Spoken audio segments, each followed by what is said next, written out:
Hello, everybody. Miguel again, now from Malaysia, from Kuala Lumpur. Just with a bit of what's going on in terms of the coronavirus here in the region. Today, today I really want to talk very quickly about a situation that I consider to be alarming, and that is of sort of racist sentiments against Chinese people, and these sentiments, like these racist sentiments against Chinese people, growing in the West because of the coronavirus. We should understand that we don't know that much of where the virus was originated. We know that the crisis originated in Wuhan, but anyhow, let's suppose that it started in Wuhan, and then let's suppose that people from China went out on vacation and brought the virus to other countries in the world. And then some of the people from those countries in the world brought the virus to even a further larger number of countries. If that was the contagious chain, it is already a problem of humanity. It's a problem for China, and China is doing what they have to do to solve it. But I think we have to turn, as I mentioned in my previous video, we have to turn our attention to the virus. You know, we keep our attention in China and what is China doing or not doing. Maybe our attention is drawn to China so that we don't pay attention to what's going on in our own regions, in our own countries. But I think this is what we have to do right now in the West or in Asia or in whatever the Middle East. We need to concentrate on. We need to pay attention on what we are doing in our own countries to control that this doesn't become a crisis as it is in China right now.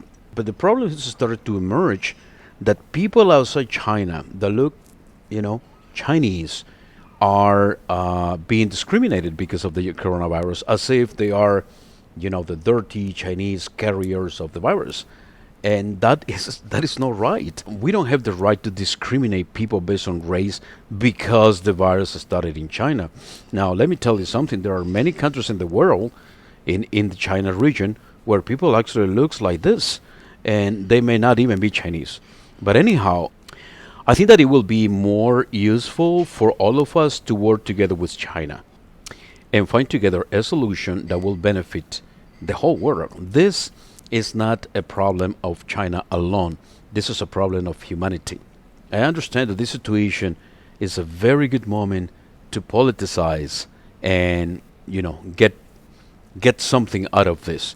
But I will encourage the public in general, the world population, to not get into that. And again, turn our attention to what we are doing and whether or not we, as a Western world, are exchanging enough information so that we can actually find ways to treat our own cases quicker and more effectively.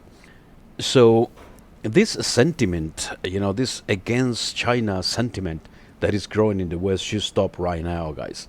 It's not a good thing. And I gotta tell this. I lived in China 26 years, and I have seen the changes of China. And I know a lot of people in China who are among the cleanest people I ever known, more so than several or many of the Westerners that I know that are living in China.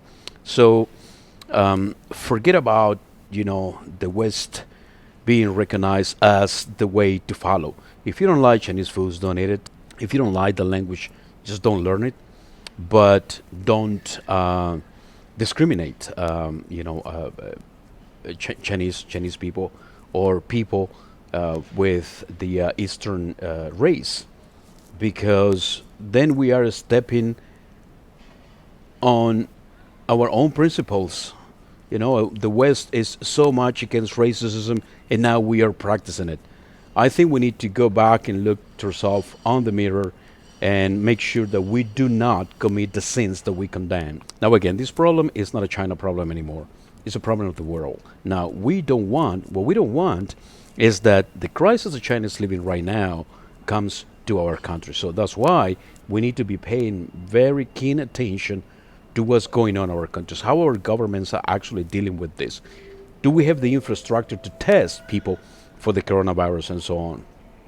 So, guys, I don't want to sound, in favor or against anything. I am in favor of humanity, and it's with that spirit that I'm actually talking to you today, saying Let us not fall into discriminating Chinese people because right now there is a problem with the COVID-19. Right now, there are cases around the world where people carrying the virus has no history of being in contact with China or Chinese people.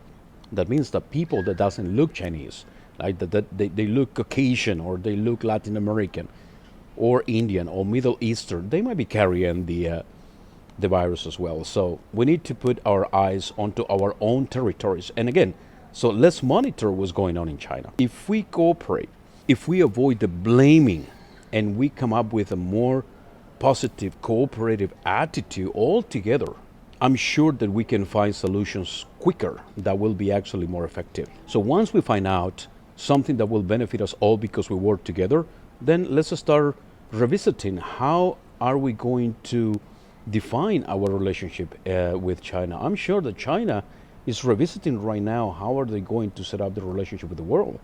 I don't think that Chinese people didn't learn a lot from this lesson, and I'm sure that based on that lesson, they are trying to find the ways to, come up with a solution for their people as well as for their relationship with the world.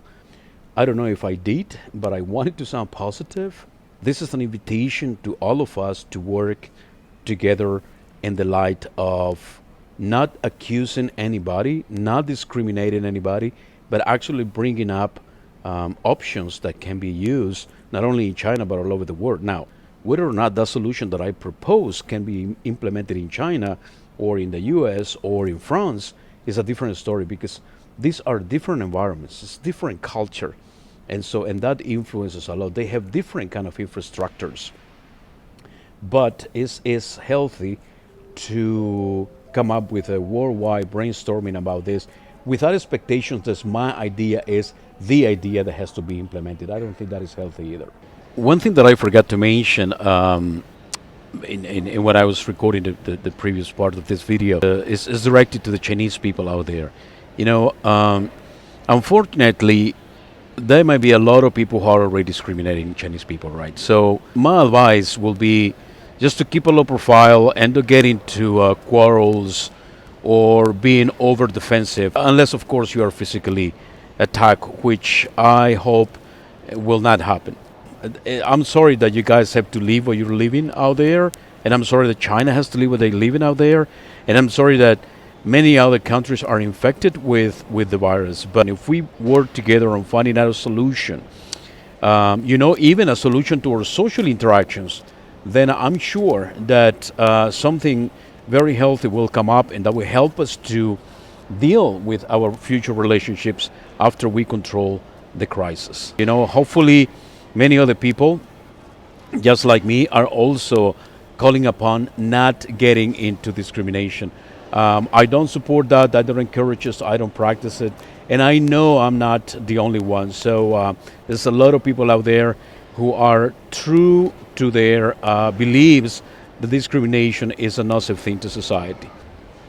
So stay safe. I'll see you soon.